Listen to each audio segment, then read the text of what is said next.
नौकरी छूटने के बाद जब मैं घर वापस आया तो कई तानों का सामना करना पड़ा। दोबारा से परिवार के माहौल में ढलने में मुश्किल भी हुई।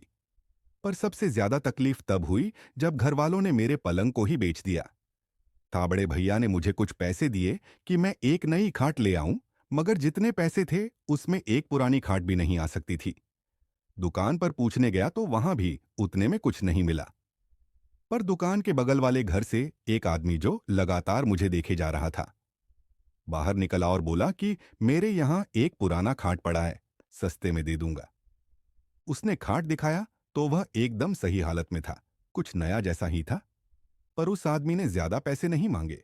यह देखकर मुझे हैरानी हुई, मगर अब फायदा होते हुए देख मैंने कुछ नहीं कहा। रात को खाना खाने के बाद मैंने राहत की सांस ली कि अब सोने का तो ठिकाना हुआ। कम से कम थोड़ी देर टहलने के बाद बिस्तर लगा के मैं सोने चला गया। सोते सोते मुझे ऐसा लगा कि अचानक ही मुझे कोई धक्का दे रहा है और फिर मुझे किसी गड्ढे में ढकेल रहा है। पूरा शरीर दर्द कर रहा था चीखते हुए। मेरी नींद खुली तो मैं पसीने से लथपथ था।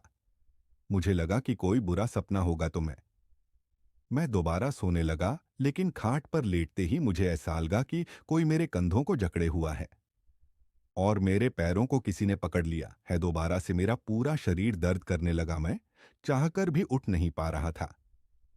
हैरत की बात तो यह थी कि यह कोई सपना नहीं था। सच में कोई मेरे शरीर को जकड़े हुआ था। मेरी चीख सुन सभी घर वाले वहां फौरन आ गए और उतने में ही ये सब अजीब चीजें भी रुक गई। बुरा सपना था, ये बोलकर उन्होंने फिर से सो जाने को बोला। पर खाट पर दोबारा बैठने की अब मेरी हिम्मत ही नहीं थी। वो रात मैंने जमीन पर ही गुजारी। पर अगले दिन मुझे लगा कि शायद जो कल रात हुआ वह सब मेरा एक वहम था। खुद को समझाते हुए मैं अगली रात फिर उसी खाट पर सोया। कुछ देर तो मुझे नींद ही नहीं आई। फिर जब कुछ देर तक कोई भी अजीब चीज नहीं हुई तो मेरी आंख लग गई। पर आधी रात में एक बार फिर मुझे लगा कि कोई मेरे शरीर को पीछे की ओर खींच रहा है। मैं आगे बढ़ ही नहीं पा रहा था क्योंकि मेरे पैरों को जैसे किसी ने जंजीरों से बांध रखा था। फिर मुझे वैसा ही शरीर को झकझोर देने वाला दर्द हुआ। मैं चीखता। इससे पहले ही मुझे एक आवाज सुनाई दी, एक बूढ़ी औरत की आवाज गुस्से से भरी हुई मेरी जगह पर। आखिर क्यों आए तुम? ये मेरा बिस्तर है, निकल जाओ यहां से, जाओ। यहां से बहुत देर तक यह आवाज मेरे आसपास भटकती ही रही। फिर इतना पास आ गई कि लगा मेरे दिमाग से ही निकल रही हो। ना कि बाहर से शरीर के साथ साथ अब मेरा सर भी फटा जा रहा था। तब अचानक मुझे लगा कि मेरी माँ मुझे बुला रही हैं। उनकी आवाज से मेरी नींद ही टूट गई। मैं जब उठा तो पन्नों से लखपत था। मेरी माँ मेरे पास खड़ी थी और वह बुरी तरह से घबरा रही थी। जब मैंने अपने पैरों को देखा तो मेरे पैरों पर रस्सी और खरोच के निशान दिखे तो मैं भी चौंक उठा।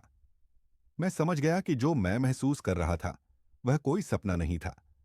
सुबह होते ही मैंने उस खाट को उठाया और बाहर फेंक आया। कुछ देर बाद वह वहां था ही नहीं। जरूर ही कोई उसे उठाकर कहीं ले गया होगा। अगली रात भी मैंने पर गुजारी, लेकिन उस खाट का ख्याल मुझे सोने ही नहीं दे रहा था। थोड़ी बहुत नींद लेकर सुबह उठा।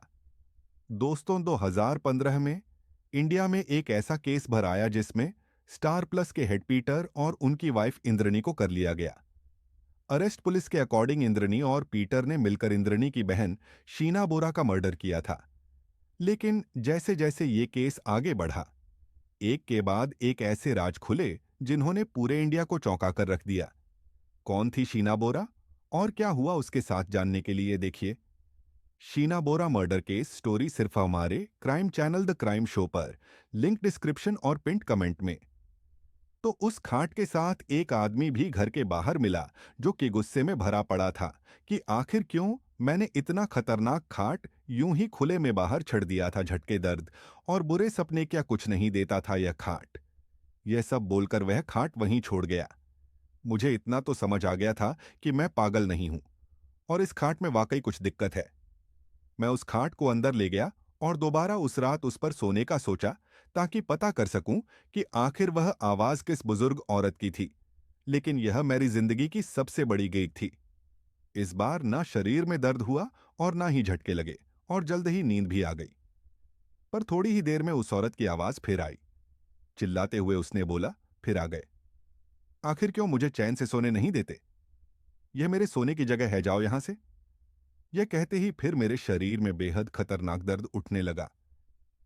ऐसा लगने लगा कि मैं कहीं ऊपर से बहुत जोर से गिर रहा हूं। थोड़ी देर बाद यह सब रुक गया, पर ऐसा लगने लगा जैसे खाट हवा में झूल रहा हो, अपने कंधों पर कोई उसे उठाए कहीं ले जा रहा हो। मेरा मन सहमा जा रहा था डर ने, जैसे चारों ओर से मुझे घेर लिया था। मैं नींद में था, फिर भी सब महसूस कर पा रहा था। अचानक मेरी सांसें घुटने लगीं।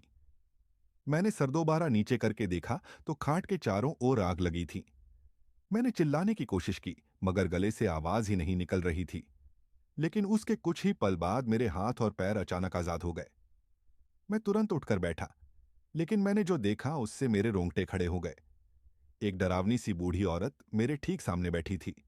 उसे देखते ही मैं चिल्ला उठा और मेरी नींद टूट गई। हंसते हुए मैं चारों ओर देखने लगा, पर सब कुछ एकदम नॉर्मल था।